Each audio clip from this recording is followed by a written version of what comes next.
사람은 가는 길을 보면은 같은 길을 가는 것 같지만 성경은 두 가지 길로 간다고 말씀합니다. 다른 길을 가는 거죠. 근대사에 보면 가까운 시대에 살았던 큰 인물 두 사람이 비교되는데, 한 사람은 미국 16대 대통령이었던 아브라함 링컨입니다. 그는 부족한 학력으로 미국의 16대 대통령이 됐고요. 남북 전쟁을 승리한, 또 노예 제도를 폐지함으로써 오늘날 많은 리더들의 리더십의 그런 대가로서 영향을 지금도 많은 사람들이 받고 있습니다. 그런가 하면 동시대를 거의 비슷하게 살았던 그 나폴레옹 프랑스 황제입니다. 16세에 사관학교를 졸업하고 35세에 프랑스의 황제가 됐습니다. 그러나 그는 전쟁의 짐으로 인해서 세인트 헬레나 섬에서 귀향살이로 외로이 죽어가게 됐습니다. 나폴레옹은 그야 한참 전쟁을 승리할 때 이렇게 말했습니다. 내 사전에는 불가능이 없다. 참 대단한 이야기죠. 근데 사람을 의지하는 사람, 결국 하나님을 의지하는 사람의 결과가 어떻게 됩니까? 근데 사람은 굉장히 의존적인 존재입니다. 하나님은 잘 보이지 않기 때문에 태어나서 죽을 때까지 사람은 누구나 사람을 의존할 수밖에 없습니다. 그만큼 우리는 연약한 존재들인 것입니다. 교회에서 아무리 하나님만 의지해야 된다 라고 해도 사람은 누굴 의지하고 살죠? 사람을 의지합니다. 그렇게 설교하고 말씀드려도 하나님의 능력은 뭔가 보이지 않지만 사람은 실제적인 일 우리 할 수 있다고 우리는 생각하고 또 그렇기도 하거든요. 그래서 우리는 뭔가 다른 사람의 도움이 필요하고 또 누군가를 의지하고 살아가야 합니다. 국가를 이스라엘 유난히 사랑했던 이 예레미야, 민족을 사랑해서 그 민족을 위해서 참 많이 울었던 선지자가 바로 예레미야. 그러나 이스라엘은 국가의 운명, 이제는 더 이상 그 나라가 존재할 수 없는 위기 앞에 선 것입니다. 북이스라엘이 아수리에 의해서 망한 것처럼 남유다도 이제 얼마 있지 않으면 이 바벨론에 의해서 나라가 사라져버릴 그런 위기 앞에 있었습니다. 어떻게 보면 이스라엘은 나라가 망하는 것은 정해진 숙명과 같았습니다. 그 위기 앞에 예레미야는 눈물로 탄식한 인생은 두 길, 하나는 광야와 같은 길을 갈 수밖에 없다. 하나는 그런 광야를 벗어나서 물가로 가는 인생이 있다. 성도 여러분, 광야 인생을 가기를 원합니까? 물가 인생을 가기를 원하십니까? 인생은 누구나 물가로 가기를 원합니다.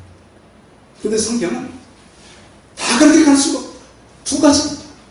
한 인생은 사막으로 갈 수밖에 없고 한 인생은 물가로밖에 갈 수가 없다. 근데 그것은 누가 선택하는 거죠? 본인이 선택. 이게 중요합니다. 우리는 누구나 잘합니다. 그러나 우리는 우리 자신을 철저하게 점검해보지 않으면 나는 사막을 가면서 물가로 가고 있다고 착각할 수가 있습니다.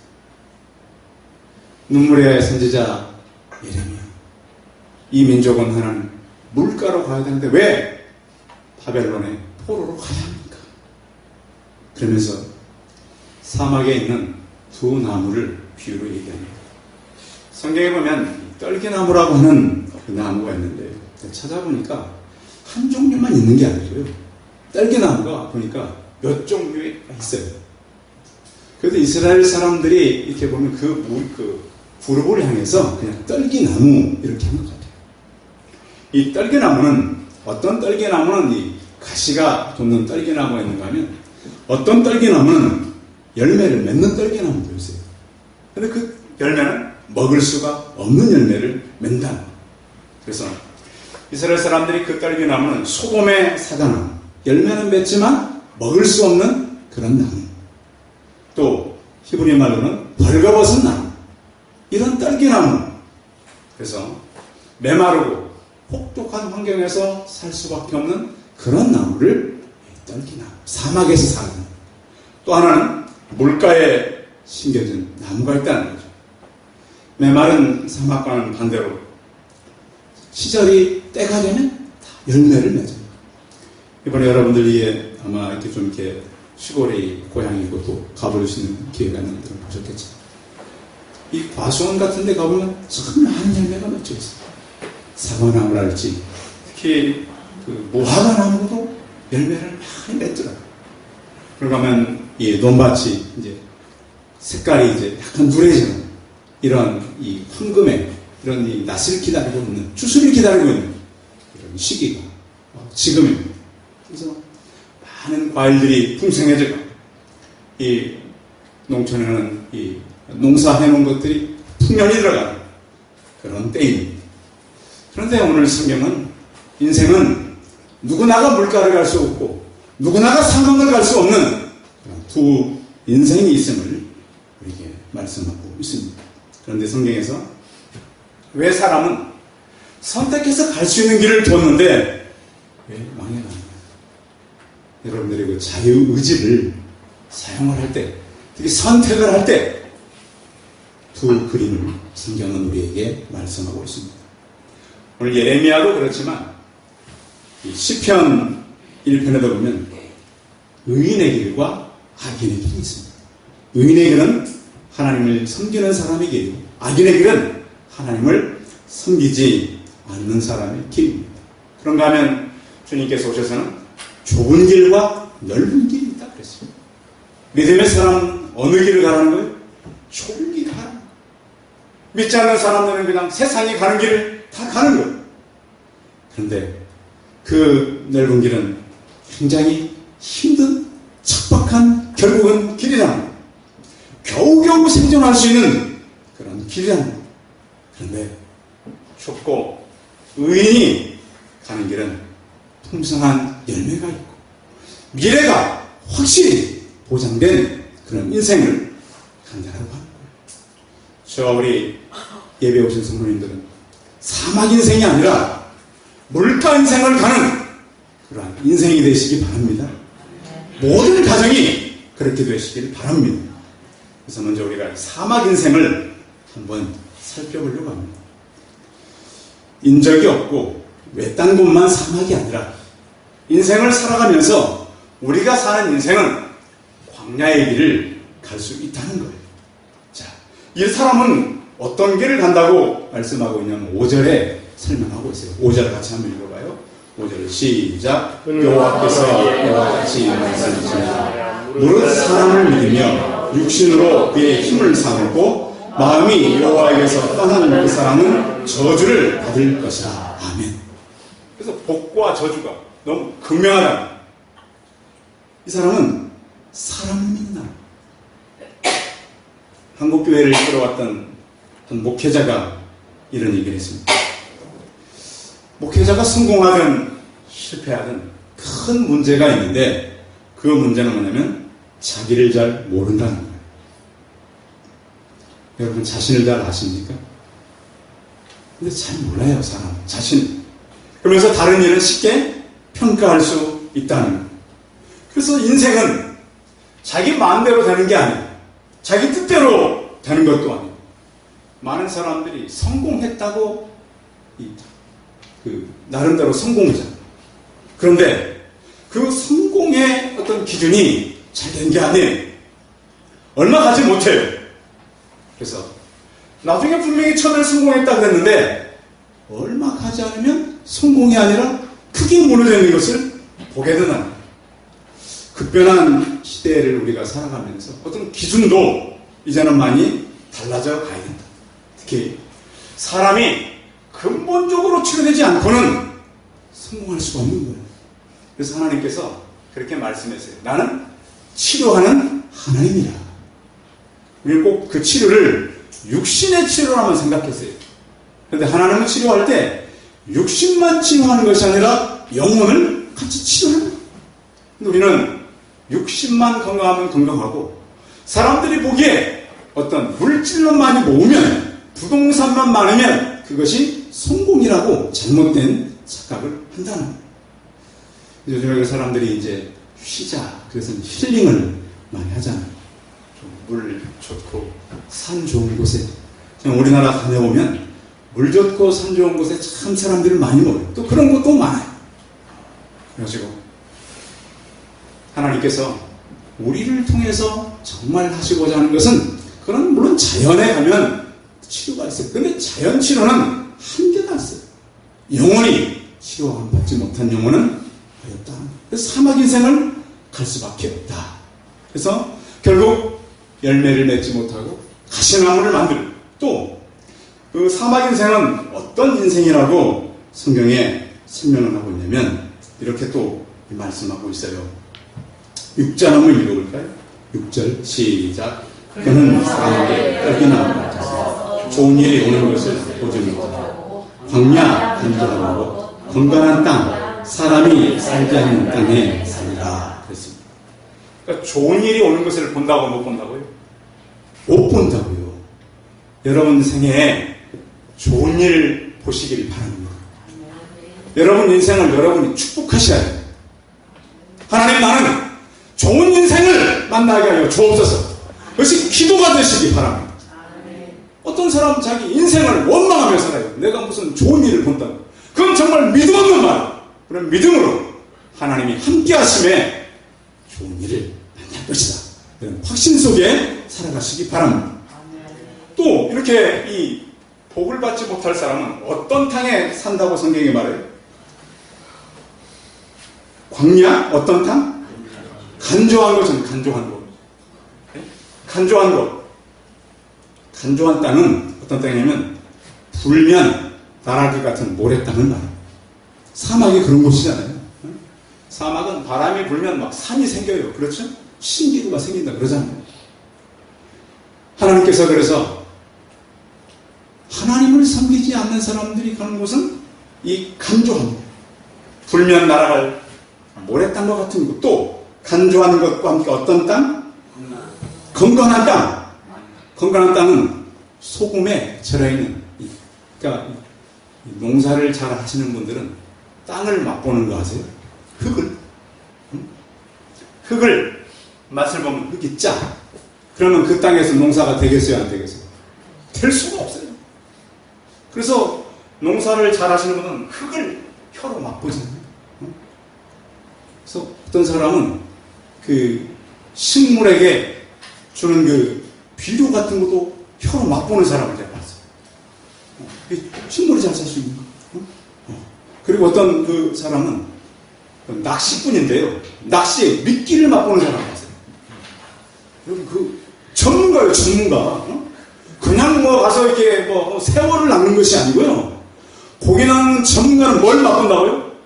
미끼를 맛본데 그 개찌렁이를 맛보더라고요. 맛있더래요, 먹어보니까. 그래서 물고기가 먹는구나. 우리는 징그럽지만 다르다는 거예요. 그래서 하나님을 모르는 사람은 성경에 말씀한 대로 간조한 곳, 건강한 땅, 소금에 절인 땅. 근데 이 사람은 사람이 살지 않는 땅에 산다고 그랬어요. 누구를 의지하기 때문에? 사람을 의지하기 때문에 그럽니다. 사람의 육신은 우리가 신뢰할 게 돼요, 못 돼요? 못 돼요. 근데 사람은 자꾸 육신을 의지해요. 그래서 이스라엘 사람들이 바로 그랬다는 거예요. 그들이 흥할 때는 언제나 그들이 하나님 앞에 서 있을 때였어요. 언제 망했죠? 사람을 의지하고 우상을 의지할 때 언제나 망했어요. 근데 우리는 자꾸 교회마저도 그렇게 가려고 그래요. 사람을 의지하면 안 된다. 그래서 예레미야서 40장 3절에 보면 오늘 17장을 읽었는데요. 이스라엘 백성들이 바벨론으로 포로로 끌려가요. 예레미야도 같이 간단 말이에요. 가면서 바벨론의 사령관 느부사라단 얘기를 해요. 너희가 이렇게 우리 바벨론에 의해서 끌려가는 것은 하나님의 말씀을 신뢰하지 않고 청종하지 않아서 그렇다. 적군이 얘기해 주는 거예요. 너희가 이렇게 비참하고 이렇게 망한 것은 누구를 신뢰하지 않았다? 하나님 신뢰한 너희가 지금 우리한테 망한 거다. 얼마나 비참한 거예요. 이스라엘이 그렇게 됐어요. 그래서 가끔씩 우리는 사람을 참 의지하고 싶은 마음이 있어요. 그런데 성도 여러분, 우리 인생을 살아가면서 영원하신 하나님을 의지함으로 광야로 가지 않기를 바랍니다. 사막으로 가지 않기를 바랍니다. 자, 두 번째는 물가 인생입니다. 어떻게 하면 우리가 물가로 갈 수가 있습니까? 자, 물가 인생 성경에 한번 보겠습니다. 8절이죠? 7절부터 7절부터 읽고 7절 시작. 그러나 무릇 여호와를 의지하여 여호와를 의뢰하는 그 사람은 복을 받을 것이다. 누가 복을 받아요? 여호와를 의지하는 사람이 복을 받는다. 그러면서 8절도 같이 읽어봅니다. 시작. 그는 물가에 심겨진 나무가 그 뿌리를 강변에 붙이고 더위가 오지 두려워하지 않으며 그 입이 청청하며 가뭄 내에도 걱정이 없고 결실이 그치지 아니함. 아멘. 이 말씀이 여러분 개인의 말씀이 되기 바랍니다. 성경이 내 것 되기 바랍니다. 그래서 이 말씀을 붙잡아야 돼요. 하나님, 이 말씀이 내 것 되게 도와주십시오. 더위라고 하는 것은 꼭 덥다라고 하는 표현이 아니에요. 인생을 살아가면서 여러분 이 박복한 일이 얼마나 많아요. 힘든 일이 얼마나 많아요. 여러분 명절이 순탄하게 잘 지나셨습니까? 오늘부터 후유증이 생길 수도 있죠. 명절 지나고 나면 명절에 대해서 많은 문제들이 와요. 가정이 혼란도 오고 그래요. 그런데 그때만 사람 의지하지 마시고 하나님께 무릎 꿇으시기 바랍니다. 우리의 뿌리가 어디 있느냐가 중요해요. 여러분, 뿌리가 그 식물의 뿌리가 물가에 있다면 아무리 날씨가 덥고 가뭄이 와도 열매가 있어요, 없어요? 없어요. 왜? 뿌리가 물가에 있기 때문에 그런 거예요. 그는 늘 풀을 뿐만 아니라 결실을 맺는다라고 성경에는 말씀하고 있습니다. 그런데 뿌리가 잘못되면 뿌리를 사람에게 두거나 이 식물의 뿌리가 흙에 물리는 흙에 둬야지 어디 돌 속에 박혀있거나 어디 잘못된 곳에 뿌리가 가면 식물이 제대로 살 수가 없어요. 그 원리와 똑같아요. 사람. 그래서 우리는 살아가면서 하나님을 의지하고 그 하나님 앞에 서 있는 사람들은 많은 결실을 하게 된다. 그래서 하나님께서 우리에게 너희는 이제부터 사막으로 가지 말고 물가로 가라. 그는 누구를 신뢰하는 것이다? 하나님을 신뢰하는 삶을 살아가시기 바랍니다. 자, 그럼 하나님을 신뢰하는 사람은 그의 삶을 어떻게 살아가고 적용을 해봐야죠. 어떻게 하면 광야가 물가가 될 수 있을까요? 어떻게 하면 우리가 찬양을 하면서 살 수 있을까요? 지난 추석날 저희가 아이가 태안에 근무하기 때문에 아이가 이제 그 군대에서 나왔으니까 밥을 좀 이제 먹어야 돼서 그 주변에 이제 밥을 좀 하는, 근데 그쪽도 이 밥을 잘하는 데가 많지 않더라고요. 겨우겨우 찾은 것이 이제 시골 밥상이라고 하죠. 찾아가는데 이 도로가 한 차도 겨우 가는 도로예요. 두 차가 비켜갈 수 없고 한 차도 가다가 내비게이션 헷갈리는 도로. 그런데 있잖아, 시골길 가다 보면 얼마 남지 않아서 갑자기 내비게이션 이상한 행동을 일으키는 그런 동네를 한번 찾아갔어요. 갔더니 그 식당인데 찬양이 나와요. 여러분 요즘에 식당 가서 찬양 틀어놓은 집 보셨어요? 별로 없죠. 그 집은 찬양이에요. 근데 주인이 이렇게 서빙하러 오신 분이 보니까 딱 봐도 주인이에요. 이렇게. 근데 아저씨예요. 여자분이 아니에요. 근데 딱 오셨는데 이 말씀을 이렇게 하는데 굉장히 부드러우세요. 그리고 이제 음식이 이렇게 나오는데 음식에 맛이 있을까요? 없을까요? 맛있어요. 저도 이렇게 맛은 구분해요. 다 맛있는 것다고 잘 하지 않아요. 근데 이렇게 손님이 좀 많이 오다 보니까 반찬만 내오시고 밥 내오는 좀 잊어버렸어요. 이분이. 그래서 얼른 국도 나왔었거든요. 국도.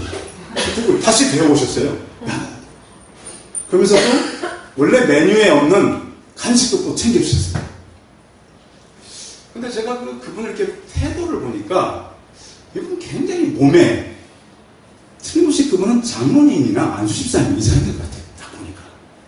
그러지 않고는 그런 몸에서 그런 서비스가 배어 나올 수도 없어요.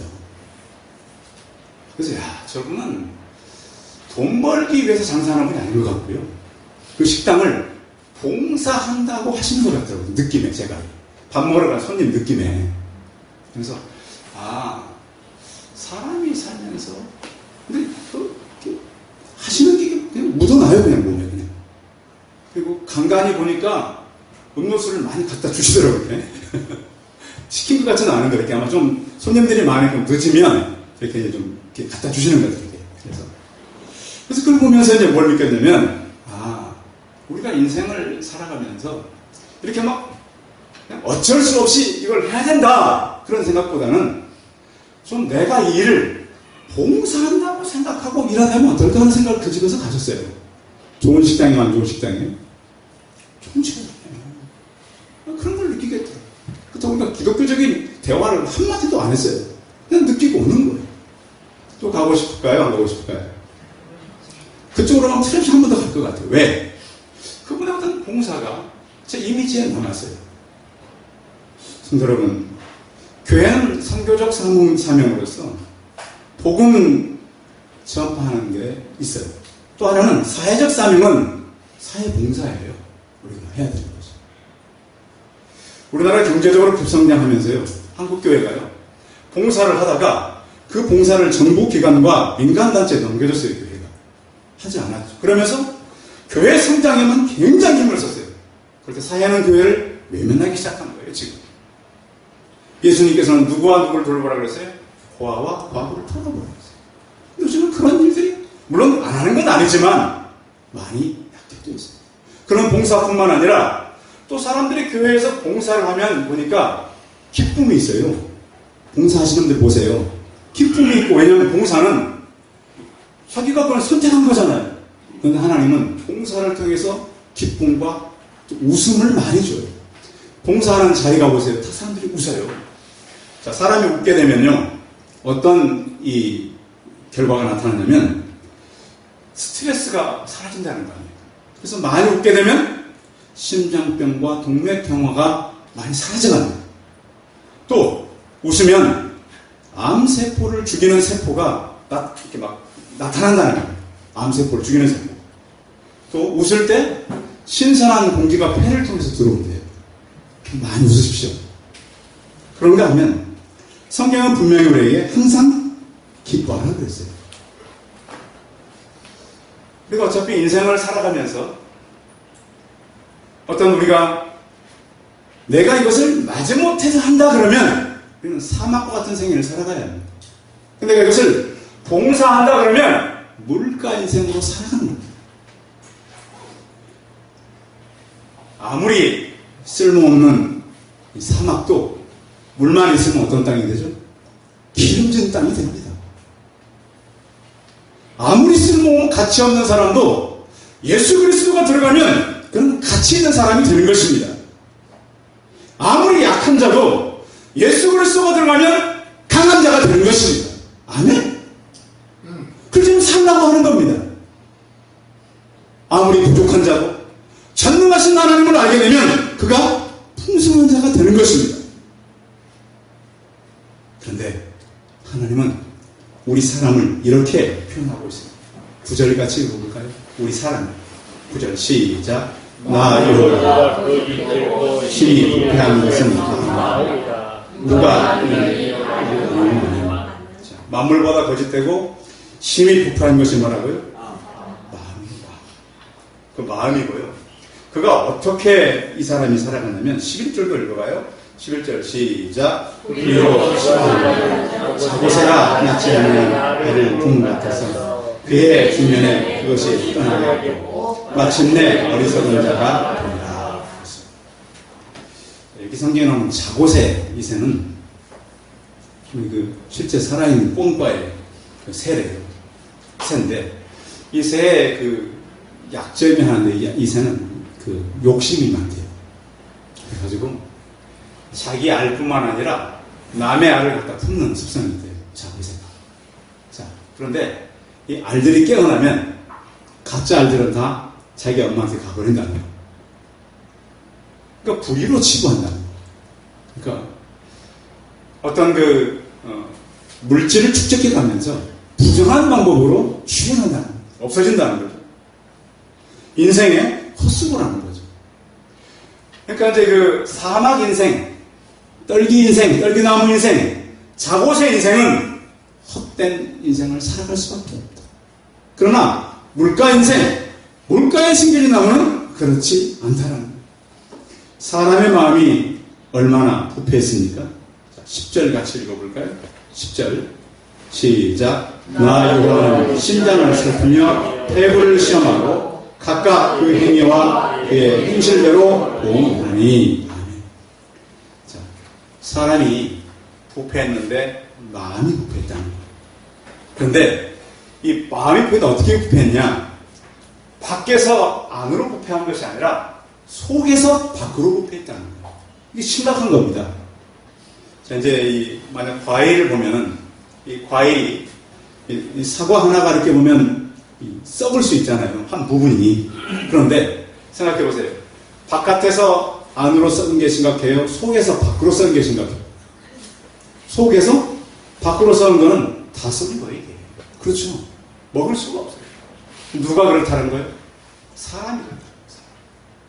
근데 사람들은 뭘 보냐면 행동을 봐요, 행동. 그가 그런 행동을 하니까 나쁘다. 근데 행동 이전에 뭐가 안 된다는 거예요? 그건 마음이 잘못됐다는 거예요. 그래서 여러분, 우리가 이 땅에 살아가면서 사람을 볼 때 행동만 보지 마시고 행동 안에 뭘 보라고요? 마음이 부패했다는 거예요. 죄인들은 마음이 얼마나 부패했는지 몰라요.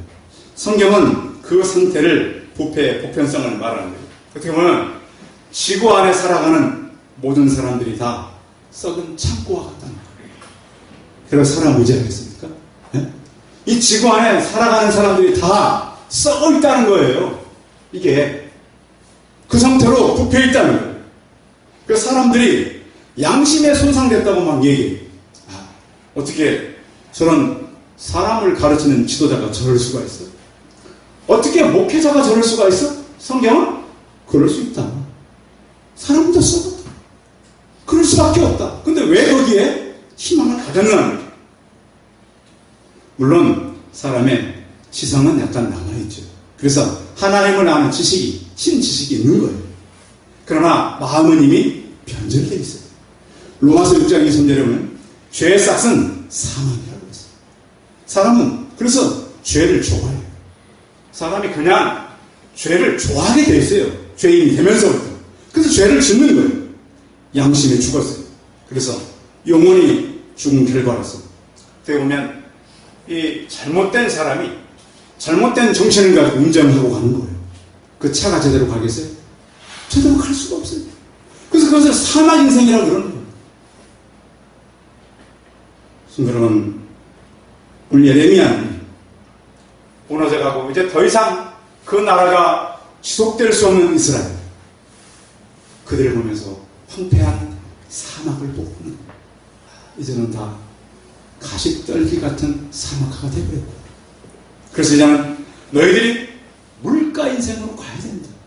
하나님을 의지하고 신뢰하는 인생으로 가야 된다. 성도 여러분, 오늘까지 여러분들이 인생에 내리막을 혹시 살아오셨습니까? 나는 실패하고 내리막을 살아왔다. 오르막으로 가는 길이 있습니다. 어떻게 가라고요? 누굴 의지하라고요? 하나님 대신 예수 그리스도를 의지하시기 바랍니다. 그럼 여러분의 인생이 오늘부터 바뀌기 시작할 것입니다. 아무리 사막이라도 비가 오고, 아무리 우리가 힘이 없어도 힘이 생기고, 아무리 내가 좌절하고 낙심해도 하나님은 용기를 주실 것입니다. 여러분, 염려가 있습니까? 염려보다 더 세밀한 기도를 하시기 바랍니다. 그래서 하나님께서 우리를 축복하시고 도우시면 우리의 인생이 그 두 인생 가운데 사망 인생을 가지 않고 물가 인생으로 가는 저와 성도들이 다 되시기 바랍니다. 기도하겠습니다.